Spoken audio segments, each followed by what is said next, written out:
Okay, so what's really important with your lips is doing the first line. Now the first line is actually goes along the line of the lips. That's the most important stroke when you're doing your lip thing.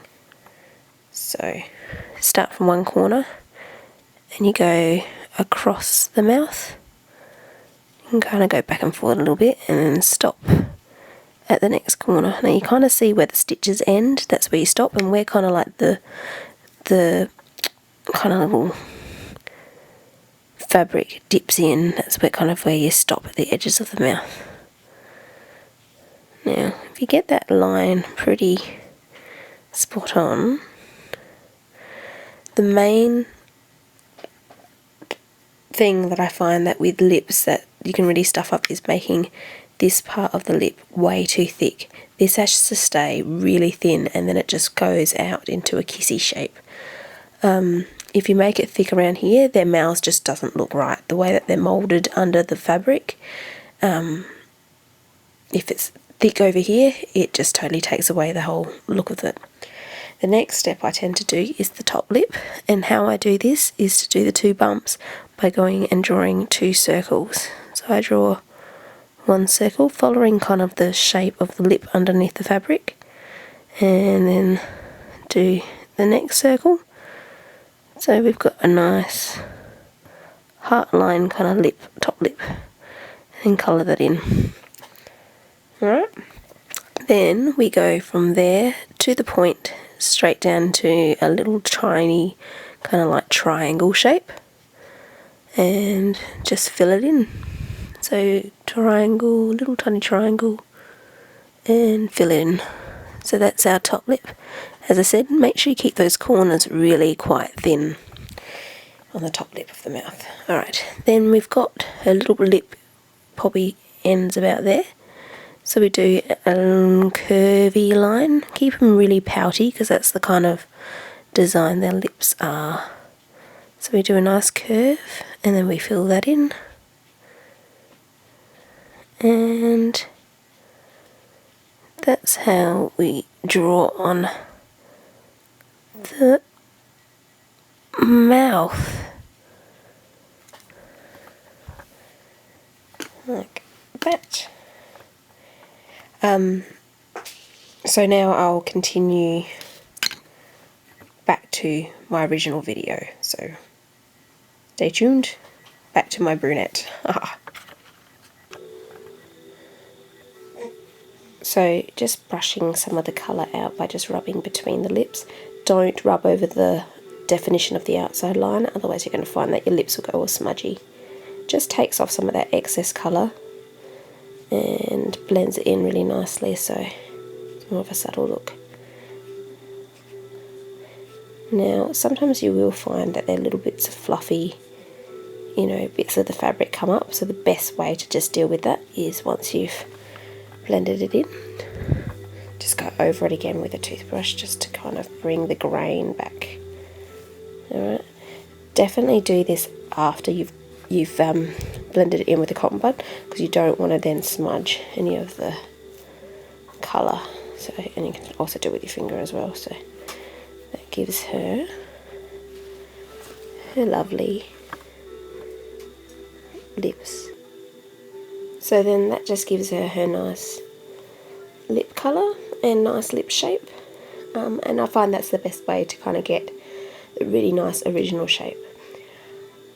So here we have grape makeup with eyeshadow, pink lips. Next we're going to just put a little bit of colour on her cheeks. Now the best way to get colour is using your pencil that you use for the cheeks. Just draw on a piece of paper, or you can also do it on a bit of sandpaper, and just really load up that spot with your colour pencil. I tend to use the same colour as whatever I use the lips colour is. That's what I use for your cheeks, with the exception of if you've got orange lipstick, I'd probably try and choose a more peachier pencil, than actually using orange on the cheeks. Otherwise it starts to look a little bit unrealistic. Alright, so once you've loaded up kind of the pigment onto the page, you get yourself a cotton bud. Alright, so once I've loaded up the colour, then I'm going to grab a cotton wool bud and rub that to pick up all the colour I've loaded onto the paper. As I said, you can do this with, sometimes for a more drastic effect, you can do it on sandpaper and that will help. So you've picked up the colour.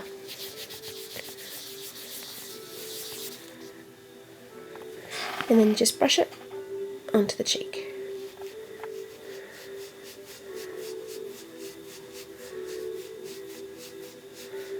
And you go back and do it again.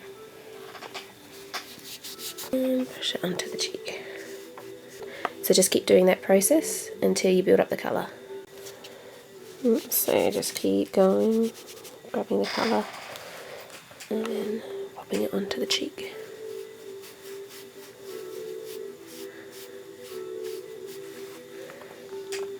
So it's got a nice light subtle blush. It's not an over blush. Remember, these are little children, so you only want more of a natural brush, not a drag queen blush. And then I start on the other side. Now remember, it's always good to go in the direction of the grain, so this way I've got to kind of brush it this way for this cheek. And so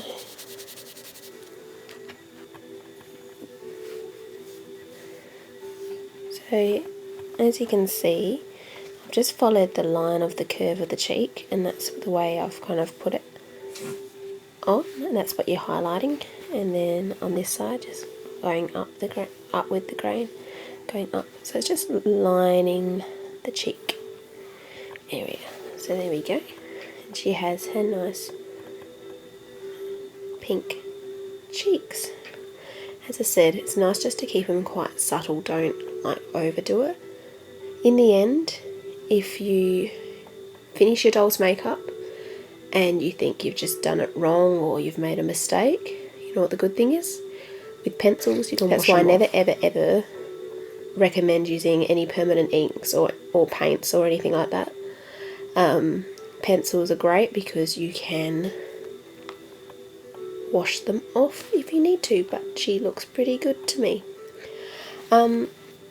She does have a little bit of a neck wrinkle, so sometimes people want to maybe give her a chin tuck because of that, but I find that this is really quite a subtle one. Sometimes there's worse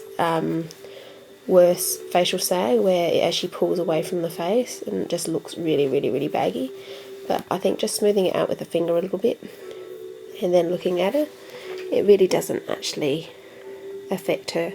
So that's basically all I'm going to do to restore her after doing her hair. I'll probably just run a straightener through her fringe, and I'll probably just do a straightener through her hair just to kind of get a little bit of that frizz that's just a little bit there out. But other than that, her makeup's done. I hope you like the makeup tutorial. Thanks for watching.